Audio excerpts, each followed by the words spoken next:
inaugural speaker, Dr. Kalpana Gopalan, IAS, is a composite public policy professional, practitioner, policymaker, scholar, author, and volunteer. She has many prestigious feathers in her cap, and she has secured 20th rank in the All India Combined Civil Service Examination in 1987. Her 31 years of work experience in the Indian Administrative Service spans land administration, urban management, public distribution, rural development, training, and education. She is now the Additional Chief Secretary, Youth, Empowerment, and Sports. May I now request Dr. Kalpana Gopalan to present her inaugural address. Distinguished dignitaries on and off the dais, speakers, delegates, participants, organizers, ladies and gentlemen.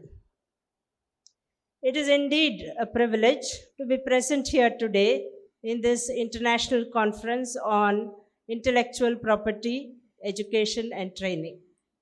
We hope that you all will go back at the end of this conference intellectually enriched and culturally stimulated. India has a recorded history of many millennia. As you travel our country, you would be traversing the history of centuries, chronicling sagas of human endeavor, endeavors of labor, love, ambition, and the passion of people that drive civilizations forward.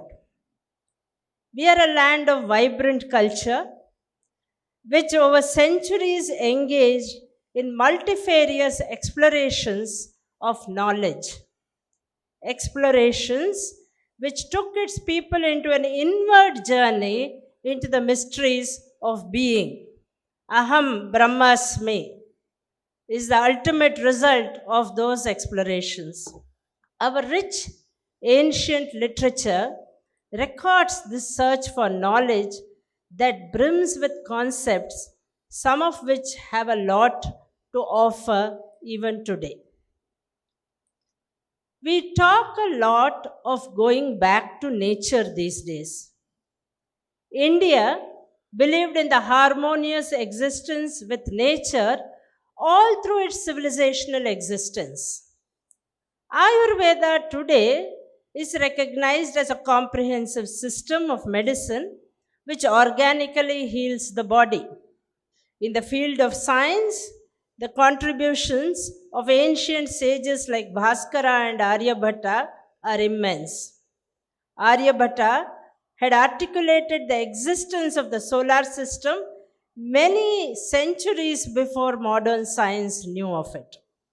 The Indian epics, the Ramayana, the Mahabharata, the Tolkappiyam, survived through thousands of years through oral and written traditions, maintaining their essence over millennia. The paintings that adorn the walls of Ajanta and Ellora, painted hundreds of years back by Buddhist monks, are appreciated even today. The artistic work of magnificent temples like the Periyakoyil in Tanjavur and the Taj Mahal are tributes to Indian creativity. The folk tunes and designs, which are local communities developed and preserved, passed down from generation to generation, standing testimony to the creativity of the Indian people. India over millennia has always encouraged creativity with its own systems of fostering innovation. The enlightened rulers of ancient and medieval India took intellectuals and artists in various fields into their courts and gave them royal patronage, from the Navaratnas in the court of Vikramaditya to the court of Akbar the Great.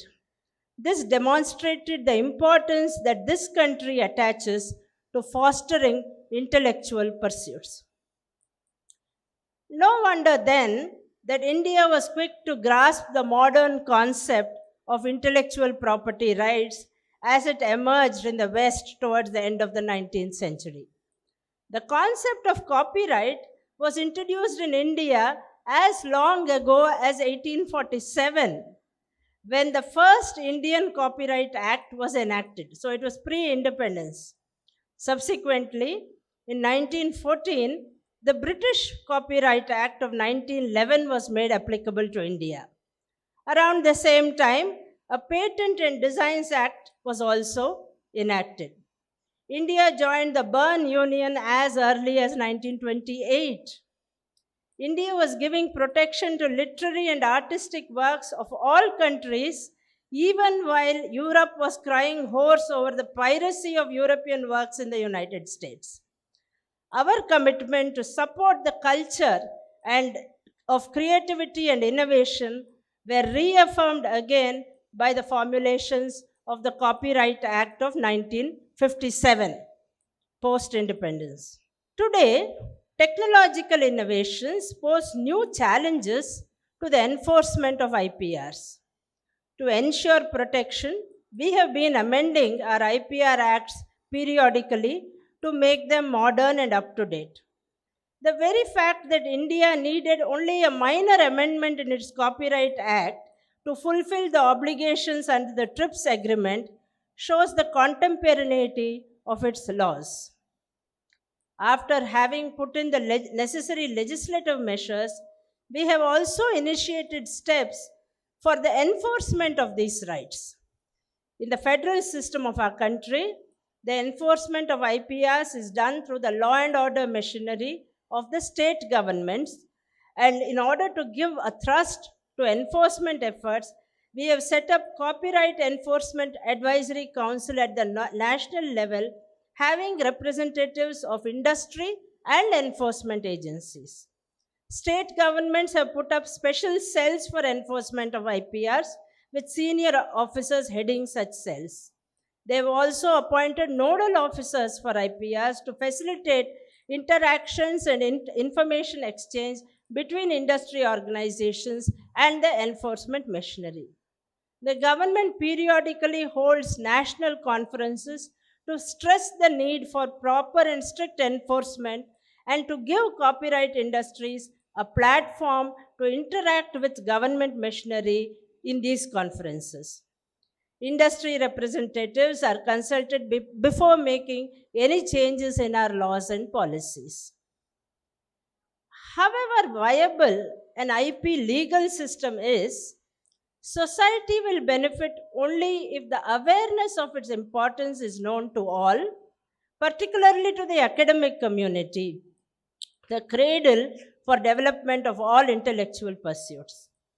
The understanding of the importance of IP protection generates respect for IP law, which fosters voluntary compliance, a pre-requirement for effective enforcement in a field that involves daily application to everybody's life. This has special relevance in today's India. We are the largest producer of feature films in the world. Sale volume wise, our music industry is second only to the US. The strength of our software industry is known to all.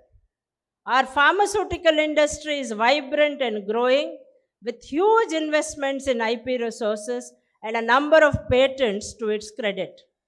Our universities and research institutions have also started acquiring patents on their innovations. Friends, today we are living in the midst of an information revolution. Intellectual property is the result of conversion of knowledge into commercially exploitable potential.